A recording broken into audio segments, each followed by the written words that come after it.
Guys, I've got big news. I'm dropping the nice guy act. You were being nice? You called me a tall lawn ornament a few weeks ago, and I stand by that. But you know, I've lost my edge this year. I was too nice, and that's why some of you are showing up here over and over again. Today, that stops, so if you'll excuse me.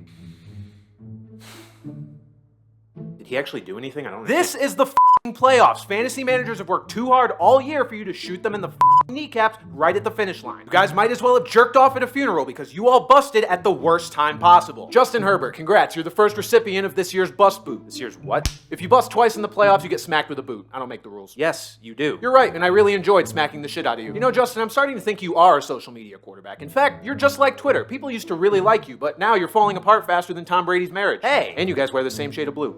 Dude, that was uncalled for, and you know it. What are you gonna do, Tom? Fight me? You're not trained for that. Maybe you should get some jiu-jitsu lessons. I heard Giselle knows a guy. Justin Fields, I know disappearing in championship games is kind of your thing, but this is fantasy football, not college football. You're not at Ohio State anymore. Ramondre Stevenson, one of the only bright spots on the Patriots this year. Thank you for completely removing that bright spot and turning the Patriots and fantasy football teams into a black hole of sadness and despair, much like my soul. Is this guy okay? No, Stefon, I'm not. Why are you here again? You're the reason a lot of fantasy managers got to the playoffs, and now you just dip when they need you most. You're like my dad when he went to get milk. Miles Sanders, turns out when you don't have a quarterback taking a bunch of carries from you, you're still bad. I know you went to Penn State, but keep playing like this, and I'm gonna go to State Penn.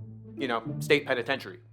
You're so bad, you make me want to commit crimes. I get it. Josh Jacobs and Devontae Adams. If I wanted to be disappointed at the hands of Las Vegas, I would just go there and gamble, not watch you idiots pretend to play football. And Devontae? Rodgers isn't walking through that door. Couple of DeAndres who annoyingly spell their names differently, but why should I expect any consistency when it comes to you two? Hopkins, 1 reception on 10 targets. If this was still the 2020 COVID season, I would love to have you on my roster, because I don't have to worry about you catching shit. And Swift, you're on the same career trajectory as Kerryon Johnson, Javid Best, and Michael LeSure. Lions running backs who are fun to own for a few weeks at a time, but were nowhere near reliable for an entire season. Hey, don't forget Joik Bell. Mike, the only Bell I think of when it comes to you is Taco Bell, because you both make me want to shit my pants whenever I pick you. Look, it's officially championship week, so I expect you all to step your game up. And hey, Sunday is New Year's Day, so maybe you could all make a resolution to stop playing like dog shit. Oh man, my resolution was going to be to give Zach Wilson a noogie every day until he gets traded. You know what? That's good too. Keep that.